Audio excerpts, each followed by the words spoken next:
Hey Spuddies, PotatoMcWhiskey here, and welcome to Let's Play Civilization 6 in our Scythia tutorial series. So we have quite a bit of scouting going on in the form of scouts running up here to the south, to the east, and to the north. I'm going to keep sending this scout out this way because I would like to know a little bit more about the world before I, decide to conquer it. This particular scout I'm going to send to the south, see if I can find out any information down here. Actually, the Khmer settling another city makes my life a little bit easier because I should be able to conquer that one without too many problems.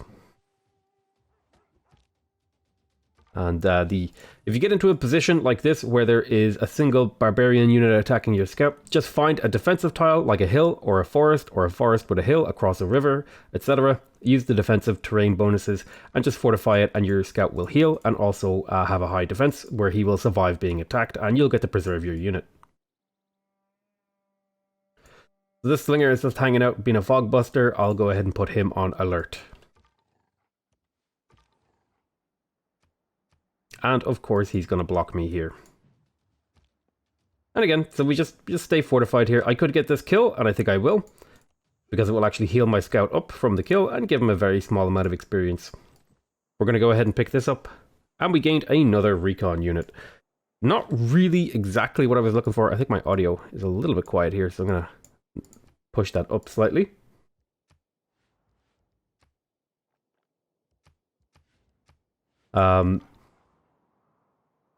So I have yet another scout. I'm going to send this one to the north. It'll take a bit of time for him to get out there, but that's fine. Writing is easy. And you can do little fun things if you want to annoy the AI. Like I can stand here and block this guy from ever leaving this spot. We are about to finish this stable, which is nice. We have plenty of horses in stockpile. We could sell those off if we wanted to. And now, we have finished writing. And that just gives us the option, if we want, to be able to get more science. I do have some pretty good mountain ranges in here if I want more science. Right now, if we look at the Statistical Tracker, I don't know what you would call this, like the data panel. If you go up into Options, Interface, over here in the Show Yields and HUD ribbon, you can set this to always show. And then you can get this in your game. It's a part of the base game now. You can see I'm actually not far behind in science. I'm a little bit ahead in culture. So I think I'm not too worried about boosting my science right now. Right now I want to keep pushing towards increasing the size of my empire and the size of my army. And again, I'm just trying to find out as much information about the world as possible with these scouts. So I think it's going to be much easier, looking at this terrain, right? It's going to be much easier to push through this mountain range and attack the Khmer, rather than try to come down and around and attack Tyre from the water. Because if I push through this mountain range, I'll be able to attack the Khmer and Dido equally. With ease, rather, not equally. We got the stable in Pokrovka. Now, we could go ahead and get started on our horsemen. But I think we have quite a few choices here. Now, the Saka horse archers are a little bit weak, in my opinion. The big advantage of them is that if you compare it to an archer, they have the same stats, but they have much higher movement. So they're a little bit easier to actually get to the front line. The big problem with them is that they have less range. So it kind of makes them a little bit harder to use and justify. I would like to finish that encampment training if I could.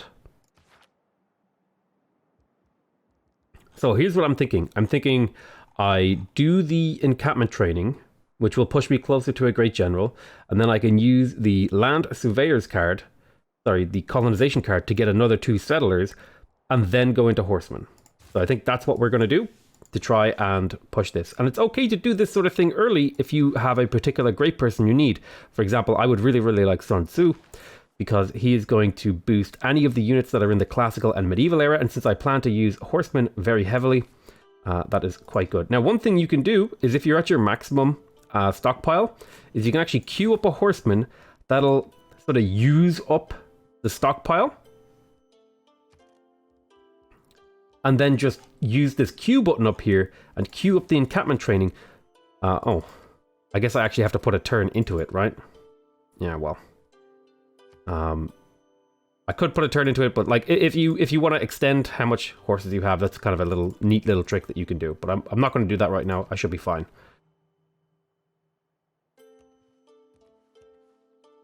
A little bit of scouting. There's a border of another nation here. I could have sworn I was on a small continent, right?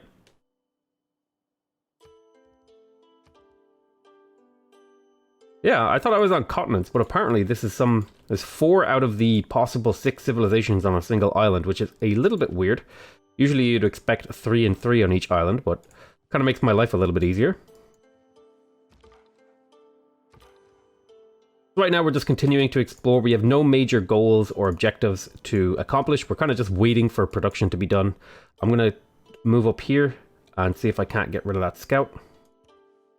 There's the Ottomans. Looks like they're settling up here in this northern area. Another barb camp appeared. When you hear that noise, it's like a thumping and then like a huh noise. That means a barb camp has appeared on the map and you should pay attention. We're going to plug in colonization.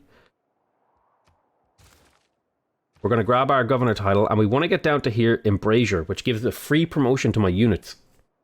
So I think we're going to take defense logistics here, because it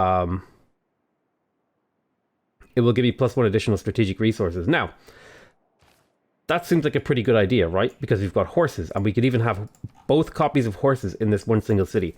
But we actually don't need a whole lot of strategic resources, because we get 2...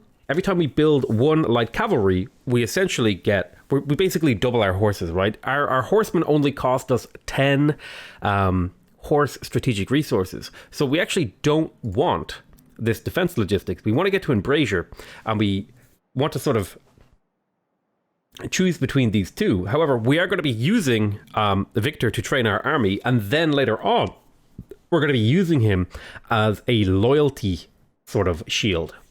So that's why we want to take the one here, which gives your other cities within 9 tiles +4 loyalty per turn towards your civilization, because this guy will make it much easier to hold any cities that we take in conquest. It can seem pretty good to get that extra strategic resource, but it's often better to use them in a different way. I would like to attack here, and I will, because I should survive the counterattack. And then I can heal if he counterattacks. I want to know a little bit more about Dido. There's the Pantanal. That is a natural wonder that is pretty hard to justify working because it has no production. Okay, we finished the encampment training. Now if we go up here, we can see that we gained 18 great general points this turn. So now we're really, really close to getting this guy. Now, since we have the settler card policy locked in, and we have a city with good production, and we have only made 1 settler, we are going to make a couple extra settlers to send one over here, right? We want to send one up to this area for a very specific reason, and that is to provide extra loyalty pressure to our empire. So we'll be sending 1 settler through this pass all the way to here, and this will act as a forward base that our army will operate out of and attack Angkor Thom. It's not a very good city, right? Let's be clear here. This is not a good city. It is being settled for loyalty reasons. Okay, we got our trader in here, and we want a road to go all the way through this mountain range.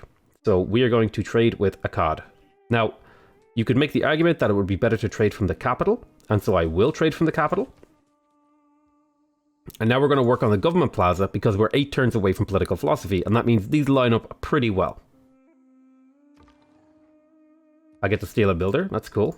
I don't know if I'll ever get that back to my empire, but I get a free builder.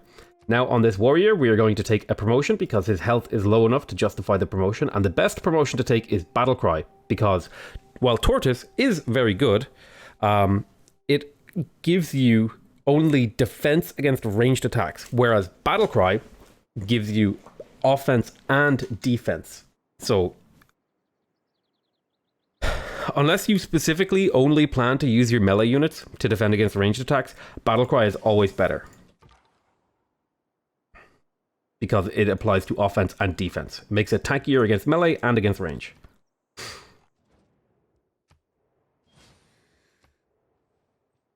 They're saying I'm heading towards bankruptcy. That's fine.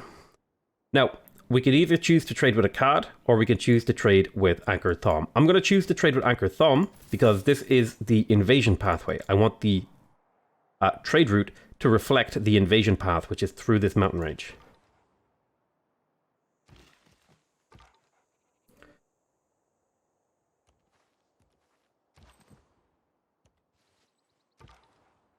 One of the unique things about Scythia's scouts is they are actually quite capable at fighting barbs because of the +5 combat strength against wounded units. So for example, if I look at this, you can see they're actually slightly stronger than this barbarian unit. So we can actually use our scout to fight that barb.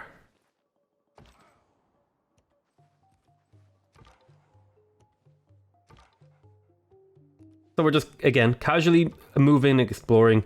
And the exploration pattern doesn't really matter. Just try to find more information. The more you know about the world, the better you can plan your strategy. So he's upset that I don't have a religion. That's pretty... You could basically ignore most of the stuff the AI says to you. This would be a minor defeat. So what we're going to do is we are going to step into a defensive tile and then click the fortify button. Again, just to increase the combat... Oh, my free builder is going to get killed, which is fine. I got it for free, so I don't really care whether or not it makes it back.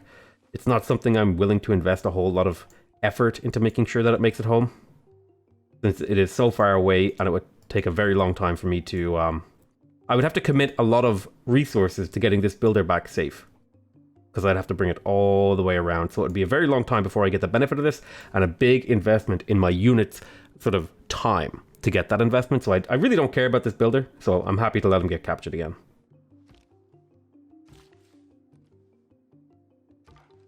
Again, now that we have fortified, we fortify on this tile. We are on a defensive tile. He's going to attack us, so we have +3 combat strength from being on a defensive tile. We have +3 combat strength from having 1 turn of fortification, and we have +10 combat strength from our civilization bonuses, 5 of them coming from the discipline card and 5 of them coming from our bonus attack against wounded units.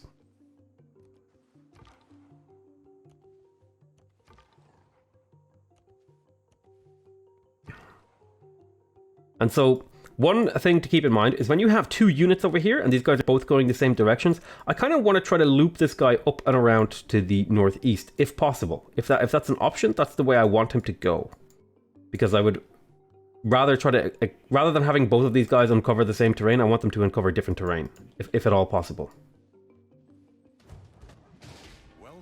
Okay, so we did lose that fight. That's pretty rare for that to actually happen, but it does happen. And now we have finished currency, so now we have a way to increase our income if we so wish. We've also finished the settler, so I'm going to move this settler forward using the road. We have these nice roads that are going to make it much easier to get out to here. Oh, there's a barb camp there. That is really unfortunate timing on that barbarian camp right there. I thought there would be a high probability that I would actually survive and win that fight, but unfortunately I took a little bit too much damage. That happens sometimes. Not the end of the world. I did not see that barb camp there. That is exceptionally bad timing. If you're like me, you will have this sort of thing happen where the AI just decides, oh, Potato is playing, it's time to ruin his day. So in the absence of being able to go this direction until I get a unit down here to deal with that, I'm going to send this guy in a different direction, most likely down to the spices down here, so that I can get extra loyalty pressure on on Dido. So we'll go settle on the spices. So now we have all of our core early game technologies. We might want to get embarkation, so that we have the ability to go across these water tiles and stuff like that. But I think with the oh man, this trade route's going to get pillaged by this barb camp, isn't it? That is really, really annoying. That is so annoying. Oh, the timing on this was perfect. Oh, well, there's not much we can do except lament. Okay. So, we'll work on the settler for now. That's fine. Sometimes the game just throws this stuff at you. I maybe should have left a scout around here. I should have maybe, if I was playing better, maybe I should have anticipated that and left a scout around here to keep an eye on that. But these things happen. So looking at what our next options are we going to be getting iron in any of our next settlements? And it looks like the answer is no, we are not going to be getting iron. So we don't want to go for anything like ironworking. Perhaps we could justify going for lumber mills. So if you look here, we have a couple of lumber mills that are pretty high value. These are 2 food, 1 production. This one is 2 food, 2 production. We might want to do some chopping, so we might not need to prioritize lumber mills. We already have the currency, which will allow us to pay for our army and support it. So then we want to think about, well, what is the extension of our army? We don't have iron, so we're not going to go for knights. It's most likely we're going to go for coursers. And if you're having trouble knowing how your army is going to upgrade, just find the unit that you know you're going to be using. Okay, so for example, I know I'm going to be using the Horsemen. And all I have to do is go into here and I find the non-unique upgrade to this, which is the Courser. If you click on it, it'll tell you unique to this, and then you just go back to the Horsemen, and then you say, okay, well then I know it's not the Black Army, so I'll click on the Courser. And this is the generic upgrade. And I know this is a medieval era light cavalry unit. And I know it upgrades from the Horsemen. It's unlocked at the technology castles. I click on castles and I can see this is a medieval era that comes after construction. So I know to go to the medieval era, there's a classical era, there's the medieval era, and it comes after construction. So here is construction. So one of the technologies that feeds is either military engineering castles, and there it is, there's courses, right? So now I know I'm going to be building light cavalry, and so I know what my upgrade path is. So I want to get to castles at some point, but you can see here, if we look at the technology costs, they're actually quite high. So we'll probably want to, after we build our army, get a campus to start pushing towards these things. So it's 3 technologies away. So we are in fact going to be going for construction. And since construction is dependent on a watermill bonus, and we have already unlocked the watermill, so for example, build a watermill will boost this technology. Since this technology costs 200 science, we will get 40% of that science. So building a single watermill in my empire is worth 80 science, which is the entire price of this technology. So absolutely, we're going to unlock the wheel first. And similarly, to get construction, we need masonry. We're going to want to build a quarry. So we should look for a tile that can be quarried. If you don't know what tiles can be quarried, you, again, go to your Civipedia. Up here, the question mark on the top right. You type in quarry, which is the tile improvement. It'll tell you what it is. And then you can say, okay, gypsum, marble, and stone. Then you can come down here to the map search. You type in gypsum. And we found 0 results, okay? So gypsum was the first one, then we type in marble. Not Jenna marbles, just marble. We found no marble, then we type in stone.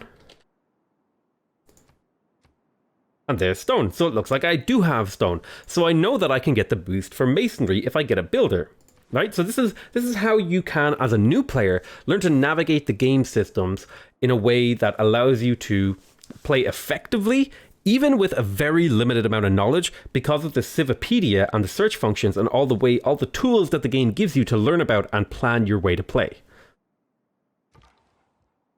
These are very underrated features, I think, that a lot of new players, they just kind of run into something and then kind of almost give up a little bit, which is understandable, because if you don't know that these systems exist to help you succeed, it can be very daunting. So now that we have our government plaza, I'm going to go ahead and get a builder again, because remember, I want to get this stone up. Now, alternatively, I could purchase a builder. However, they're 215 gold. Now, I do have resources I could sell for that 215 gold. For example, what we can do is we consult our resource tab up here and we look for the AI with the most money, who is the Khmer, for example. We just say, hey, Khmer, I want your money. What are you willing to give me for my tobacco, for example? You would give me 4 gold per turn, and 8 gold. Now, 1 gold per turn roughly translates to about 25 gold right now. So he's probably willing to give me about 100-ish gold. So I go down to 91. This is a bit of trial and error. But I know that it'll be pretty close to 100 gold. So 98 gold. Is a pretty good amount. Another way to translate it can be every 4 gold per turn, or every 1 gold. You divide the gold per turn number by 4 and multiply it by 3. Okay, so you get about... How do I describe that? So if he's willing to give you 4 gold per turn, he'll probably give you about 90 gold. So up front. And that 90 gold up front means that I can sell off my tobacco, and it's okay to sell your luxuries early game if it's getting you a really key thing. So now I don't actually have to build this builder. I can just purchase this builder, and then I can cancel this one. I don't need to make this, right? I don't need this builder. And now I can, for example, I could build a campus if I know I need the thing, or I could work on a granary if I know I need housing. Right now, what I'm going to work on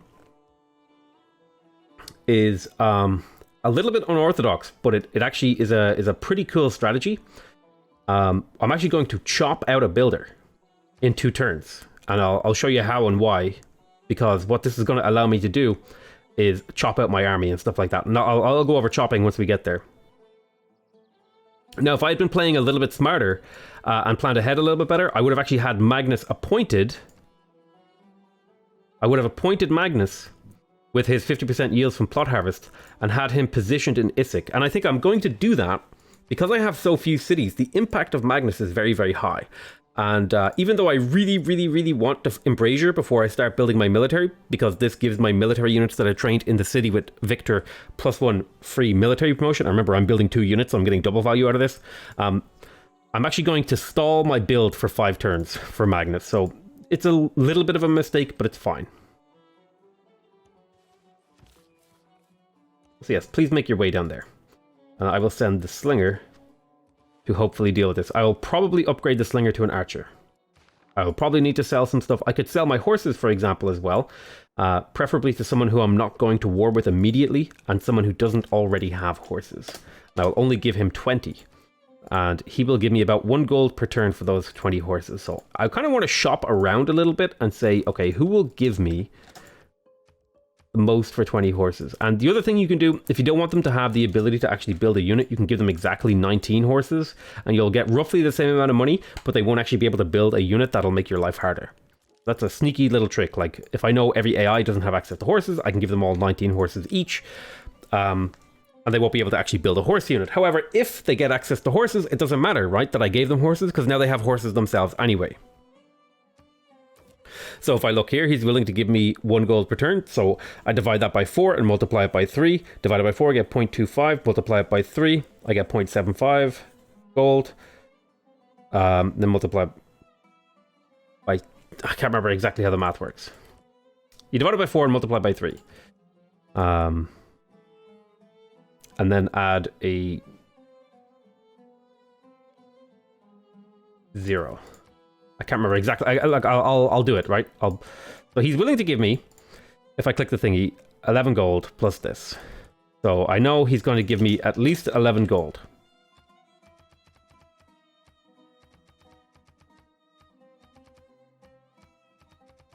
The math doesn't work out as cleanly when my brain isn't functioning. He's actually giving me an awful lot of gold. So he actually gave me about 29 gold for 1 gold per turn plus 11 gold. So that's 40 gold that I'm picking up right there. And then over here, I don't want to sell off too many of my horses though, because I am building an army soon. But that extra little bit of gold will be able to let me upgrade this archer, or this slinger, to an archer to make it easier to deal with this barb camp. I'm really sad that this is going to get killed, because that's a lot. It's a lot of early game production that went into that. And there is a high probability that my warrior dies there, but there's also a high probability that he actually wins that fight.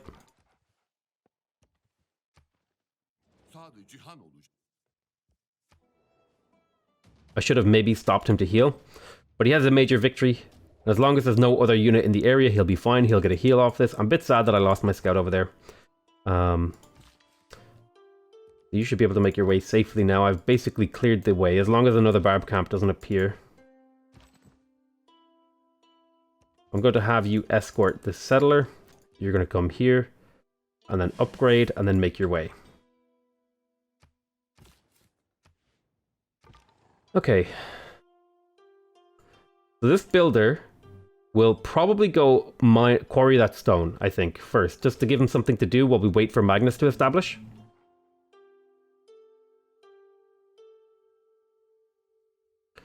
And you've explored this direction. I'm going to send you this way. I am very, very sad about that. Hopefully he doesn't... Hopefully the entrenched unit isn't smart enough to pillage. There's political philosophy, and the government that you choose is actually pretty important. Now, a lot of people, this is where they go wrong a lot of the time.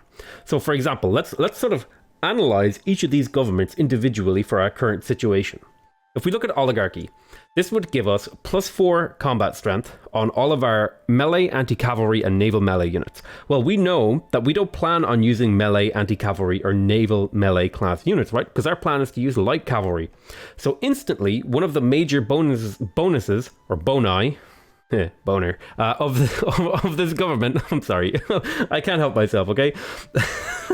One of the major bonuses of oligarchy is basically doing nothing for our game plan, because remember, our game plan is to go to war, and our game plan is to go to war with light cavalry class units. So this does nothing for us. The 20% unit experience is nice, but remember, we're starting with a free promotion, so 20% experience in reality isn't really that much. We get 1 military policy card, 1 economic policy card, we get 1 diplomatic policy card, and 1 wild card. So overall, the government is quite friendly because we will have the ability to pick and choose a lot of different bonuses. But I would rate this as one of I would say that this is definitely not a government that really suits our needs. Then we have Classical Republic. Now, Classical Republic is all cities with a district receive +1 housing and +1 amenity. It also gives us +15 great person points. This is really, really nice. Both of these bonuses are something we can take advantage of in our 2 current cities, or at least for the first one, it's for both cities, and for this one, it's one. One of the cities can take advantage, the one that we're making the Great General. If we look at this, we will get a little bit of extra great people points. We'll get our Great General a little bit sooner, and any future Great Generals a little bit sooner. We'll also get extra houses and amenities, which will make up for the fact that we sold our amenities for gold. We also have access to 2 economic policy cards, which are really, really valuable. However, we do want access to at least a couple of military policy cards, because we're going to want to run some of the good ones. However, this would be a viable choice in the short term to give us access to a lot of economic policy cards to build up our empire and then switch to something like autocracy or oligarchy. Autocracy here, on the other hand, is the government that is working best for us. Even with this 10% production towards wonders, it has 2 military policies, 1 economic and 1 wildcard, which means we can run either 2 military and 2 economic, or 3 military, 1 economic, which are usually good layouts when you're doing some sort of aggressive game. I really think autocracy is one of the best governments for being aggressive. So we're going to go ahead and switch to autocracy. Because this right here, this bonus is crazy. +1 to all yields for each government building and palace in the city. So right now, if you don't know this, your original city, the very first city that you settle in a game of Civ, starts with a building called the Palace.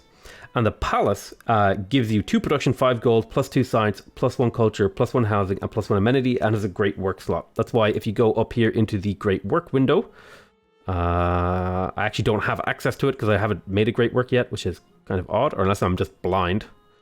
But yeah, I have room for a great work. So now, you can see here, if I go in and refresh my things, you can see I'm getting +1 from modifiers. If you can see that, there's a +1 from modifiers. That modifier is the palace. I'm getting +1 production. I'm getting +1 science. I'm getting +1 of every single yield here. Culture, food, production, science, faith, and gold. So that's a really, really valuable thing. But also, since we just got political philosophy, we have unlocked the buildings here. The buildings in the government plaza. You can't actually build a building in the government plaza until you unlock a new government type. And the one that we're going to be going for here is the Warlord Throne, because this gives us a 20% production bonus across our entire empire every time we capture an enemy city. And we're going to be switching away from the builder because what we want to do is maximize the value of this by building the Warlord's Throne. I'll explain that in a moment. Then we're going to go in here into our actual government now that we've talked about why. Also, when we finish this building, we will get +1 to every resource in the city. So we'll get +1 culture, +1 food, +1 production, +1 science, +1 faith, and +1 gold. So it's really, really good at keeping you on par with the AI. Sometimes I will actually build my government plaza in my capital city to stack that bonus with the palace. But for now, it's reasonable to do this the way that I'm doing it. We are going to plug in a few different things here. The second thing we're going to plug in is urban planning to get a little bit of extra production across our empire. It's only +2 production, but that is more valuable than what is offered to us. Also, autocracy is really great if you're rushing early wonders. But we're going to plug in urban planning, and we're also going to plug in conscription. The reason we're plugging in conscription is to lower the amount of gold that we're spending on our army, which means that we will have more gold later on for other things. And we're leaving discipline in because we're not building units yet. So we'll just leave that the way it is. Okay, so now we just have an extra couple of policy cards. I'm going to send this archer to go deal with this.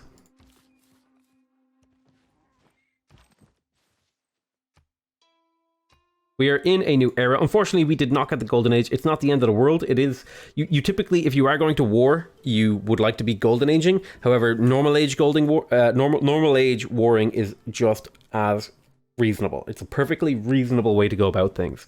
So let's go ahead and plug in one of these things. We actually have a plan to get some Eurekas, right? Our current plan is to build a quarry. We also plan to build a watermill. And we could potentially build an aqueduct. Or adopt a... We probably won't be doing this one.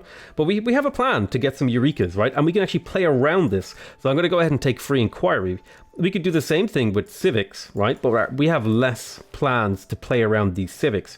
You know, we don't plan to build 2 campus districts. We're not founding a religion. We're not building 6 farms. We're not growing a huge city. So it's much more likely to do the science end of things. And also science is just better, usually, for any sort of militaristic game because it's how you unlock better units and better buildings, right? Which can support your militaristic empire. So that's why we're going to go push in that direction in terms of dedication. Monumentality is like a pretty reasonable one if you have already settled a whole bunch of cities and you're planning on building a lot of districts. That's not within our plan. Exodus of the Evangelist is really, really good if you've founded a religion and you can use that to actually trigger a medieval golden age. But we're going to take free inquiry because that just gives us the best chance of getting a normal / golden age in the medieval era in our current situation. Now, we have to kind of make a decision about what our next moves are. We are getting close to wanting to build our army. In fact, 4 turns from now, I will probably be ready to build my army. So I'm going to go ahead and grab military tradition. And the reason we're grabbing military tradition is because this has the maneuver policy card. It also unlocks a specific bonus here, which is the flanking and support combat bonuses to all combat units. When you have a unit,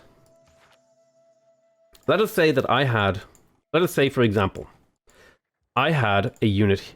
We're gonna use the fog of war, right? Let's say I had a unit here. Okay, this is an enemy unit, and I have my own unit right here. He is a swordsman, right? And I wanted to attack this guy. He's on defensive terrain. If I position another swordsman here, adjacent to this guy, this unit and this unit both get +2 combat strength when attacking this barbarian. However, if this barbarian has another unit beside it, usually or near it, it will get +2 on the defense. That is how flanking and support works. Flanking works when you attack into a unit with units of your own beside you, so the bonus can go up to +4 because you have one here, that's a +4 combat attack, right? The opposite is how support works, is when you have units beside your unit from the unit that's attacking you, right? So hopefully that kind of explains things a little bit. So we're going to pick up military tradition because it unlocks flanking and support combat bonuses, and it also unlocks maneuver and potentially strategos if we want to get more great general points. However, I think we're pretty on par with getting a great general before it's really going to be a problem. So I'm going to send this scout to go just clean up this little bit of fog of war over here if he can. And this scout I'm going to send to the north. I'm going to attack for the purpose of getting experience on this scout. Looks like this guy's building the hanging gardens. If you see any like construction sites like this, just hover over it and you'll see hanging gardens under construction. Anyway, we didn't make it very far, but hopefully you guys learned a little bit, and amazingly, my trader made it through here without dying. I'm kind of blown away. But yeah, we made a decent bit of progress. I feel like I explained a lot of really, really useful ideas and concepts here. Also, I'm going to go ahead and pick up that nice era score point here by triggering the Eureka for thingy, +1 era score, very nice. And I will actually want to build an ancient walls in my empire to trigger the engineering boost, and then I may want to build an aqueduct to trigger the military engineering boost, because after we get castles, it's more than likely we're going to want to go for military engineering, because that will unlock niter, which pushes us towards gunpowder units like musketmen, bombards, and I cannot remember what the other unit is. Is it frigates? Yeah, musketmen and bombards, which are a really, really good mid-game unit combo to just kind of knock over other civilizations if you're having trouble. But we should be able to make a lot happen with our coursers and our horsers. I don't know, I just thought it'd be funny to say it that way. Anyway, I love you all very much. I hope you guys are enjoying this series and finding it helpful and useful. A lot of people always asking me, can you do a tutorial series? Can you do a series where you explain a lot? So this is kind of acquiescing to the demands of the masses. And I appreciate you guys for putting this challenge to me to make this kind of video. I love you all very much, and I'll see you next time. Bye bye.